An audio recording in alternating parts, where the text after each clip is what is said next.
রাজধানী সহ দেশের বিভিন্ন ভাগ এলাকা জুড়ে বয়ে গেছে তাপদাহ। প্রচণ্ড গরমে হাঁসফাঁস জনজীবন।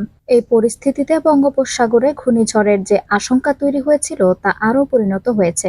পূর্ব মধ্য বঙ্গোপসাগর ও সংলগ্ন পশ্চিম মধ্য বঙ্গোপসাগর এলাকায় অবস্থানরত সুস্পষ্ট লঘুচাপটি সামান্য উত্তর পূর্ব দিকে অগ্রসর ও ঘনীভূত হয়ে শুক্রবার নিম্নচাপে পরিণত হয়, যার অভিমুখ ছিল বাংলাদেশের দিকে।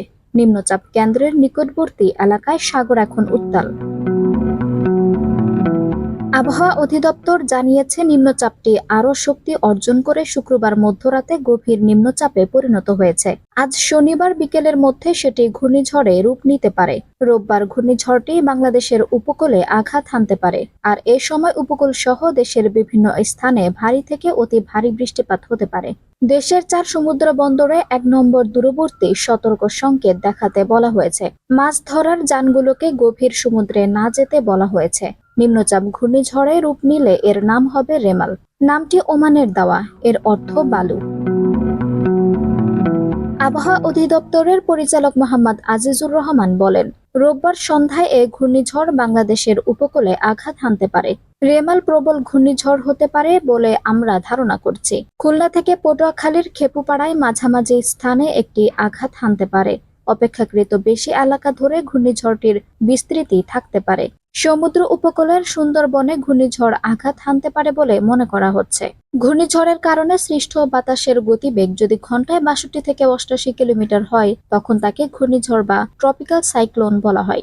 গতিবেগ যদি 89 থেকে 117 কিলোমিটার হয়, তখন তাকে প্রবল ঘূর্ণিঝড় বলা হয়। আর বাতাসের গতিবেগ ঘন্টায় 118 থেকে 219 কিলোমিটার হয়, তখন সেটিকে অতি প্রবল ঘূর্ণিঝড় বলা হয়। গতিবেগ 220 কিলোমিটার বা তার বেশি হলে তা হয় সুপার সাইক্লোন। ঘূর্ণিঝড়টির অগ্রভাগের বা সামনের অংশের প্রভাব রোববার সকাল থেকে বোঝা যাবে বলে জানান আবহাওয়া অধিদপ্তরের পরিচালক আজিজুর রহমান।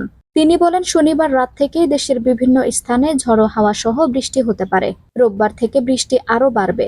ভারী থেকে অতি ভারী বৃষ্টি হতে পারে উপকূল সহ দেশের বিভিন্ন স্থানে।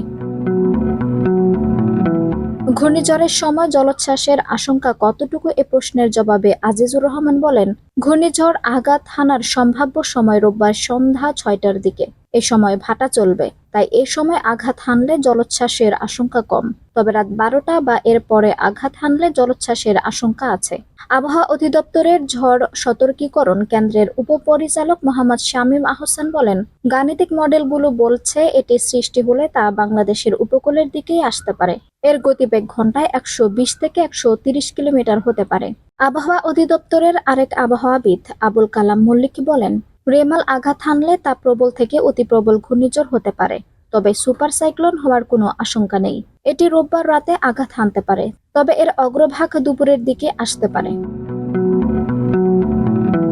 বাংলাদেশ প্রকৌশল বিশ্ববিদ্যালয়ের institute of water and flood ম্যানেজমেন্টের অধ্যাপক এ.কে. সাইফুল ইসলাম মনে করেন, ঘূর্ণিঝড়টির আঘাত হানতে পারে উপকূলের অনেক বড় এলাকা জুড়ে। এতে ক্ষয়ক্ষতি বেশি হওয়ারও আশঙ্কা করছেন তিনি।